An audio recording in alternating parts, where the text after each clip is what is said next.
Tiene el uso de la tribuna el senador Mario Delgado Carrillo, del Grupo Parlamentario del Partido de la Revolución Democrática, para hablar a favor del dictamen.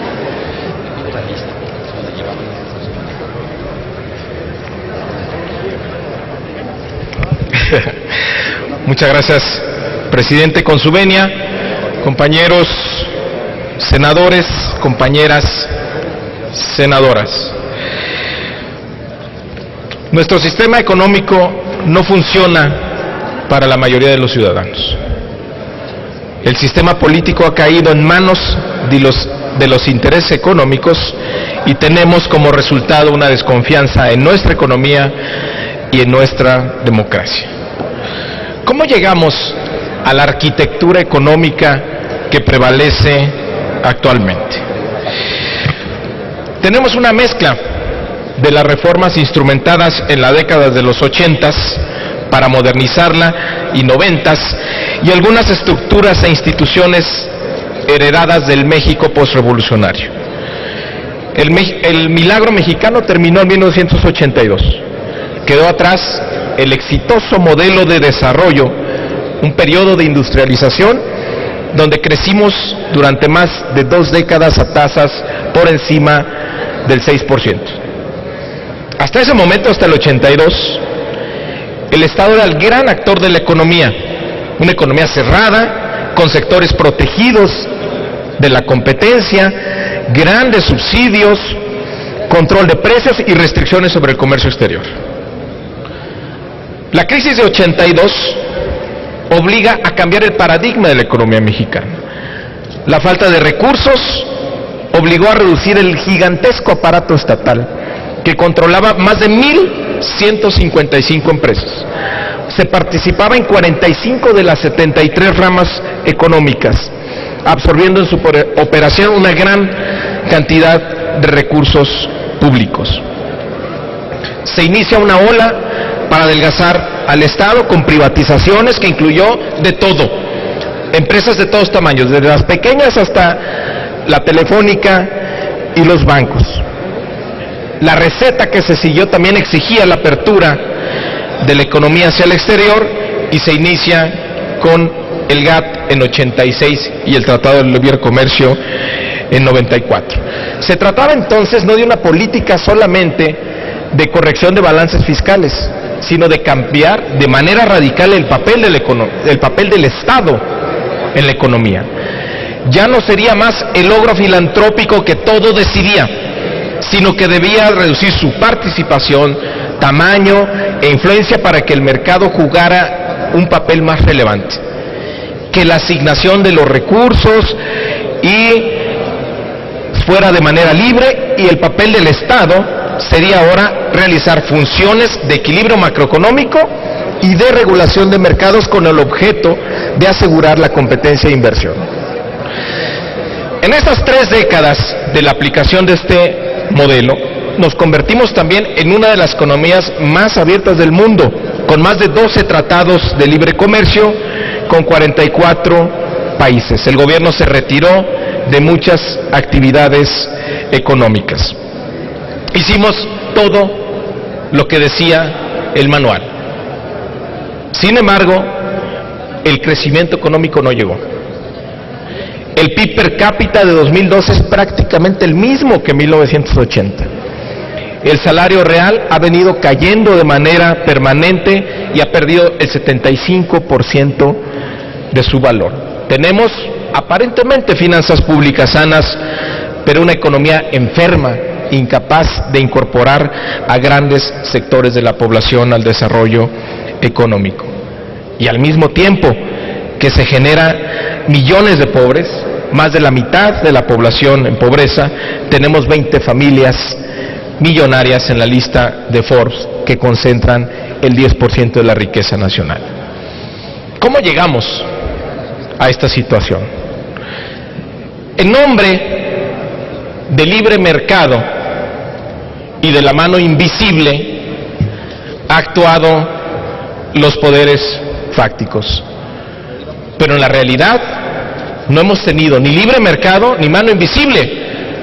Ha sido una mano peluda y abusadora que ha generado la economía que tenemos. El mercado libre no existe. Todos los mercados están caracterizados por la forma en que su sistema jurídico lo establece.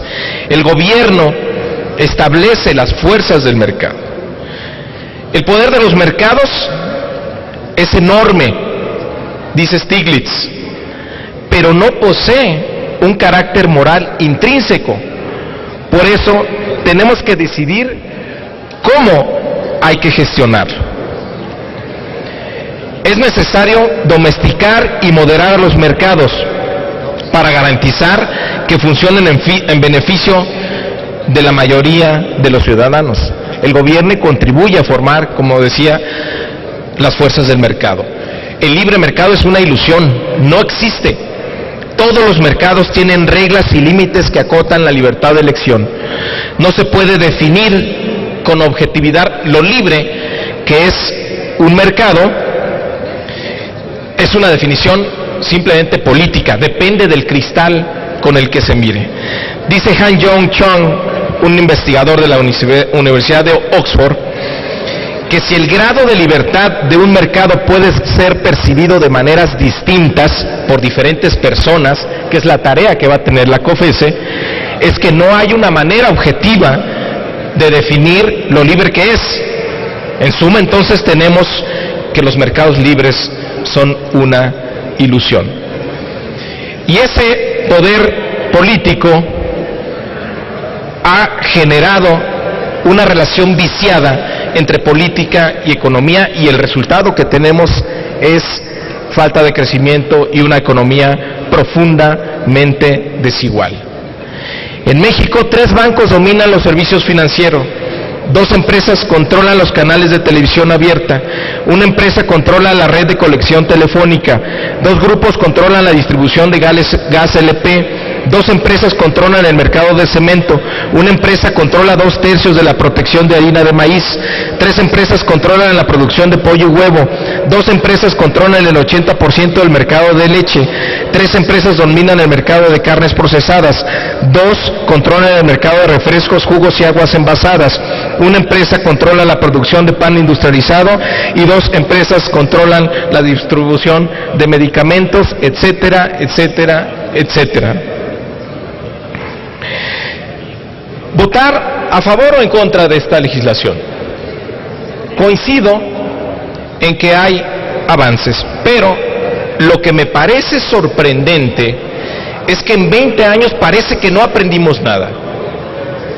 ¿Cuáles son los límites de esta legislación? Que hemos decidido que la COFECE sea el gran árbitro para decidir las reglas de competencia. Pero las resoluciones, disposiciones y sanciones de la COFECE llegan hasta la puerta del regulador sectorial. Y la capacidad de actuación que tiene el regulador sectorial depende de su propia ley. ¿Qué quiere decir? Que tenemos que cambiar muchas otras legislaciones para que de manera transversal tengamos los criterios de competencia. Porque si no, estamos generando una agencia que, por cierto, le estamos pidiendo cosas que no va a poder cumplir.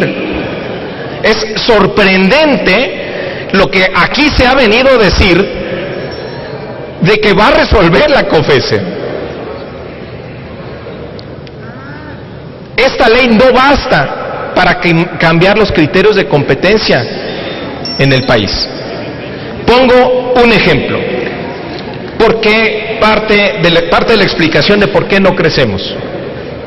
Por el monopolio que ejerce el sistema financiero. Porque el sistema financiero no presta apenas 22% del PIB. Senador, porque genera grandes... Sí, termino en 2 minutos, presidente. Porque genera grandes ingresos cobrando comisiones. Desde 2007, la Comisión de Competencia hizo un diagnóstico donde comprobaba el comportamiento oligopólico de los bancos al establecer las comisiones a los usuarios. Esa resolución fue pública, hay un regulador de ese tema, que es el Banco de México, y en la Ley de Transparencia de los Servicios Financieros, ese regulador tiene la facultad de controlar las comisiones de los bancos. ¿Y qué ha pasado? Absolutamente nada. Imaginemos ahora una resolución de la COFECE hacia un sector en donde el regulador no tenga los instrumentos para aplicar las sanciones que se están imponiendo. Quedará como una buena recomendación.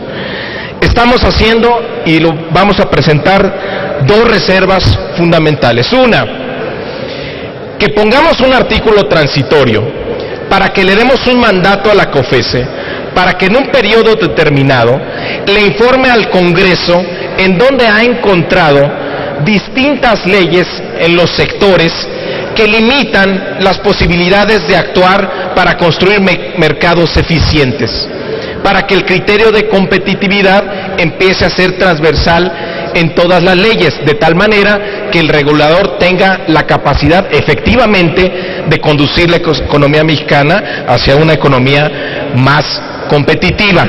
Es un artículo transitorio para que el Congreso tenga insumos y empezar a modificar todas estas leyes. Y la segunda, que las resoluciones de la COFECE, si bien no pueden ser vinculantes, sí que sean indicativas y que tenga la obligación el agente regulado o el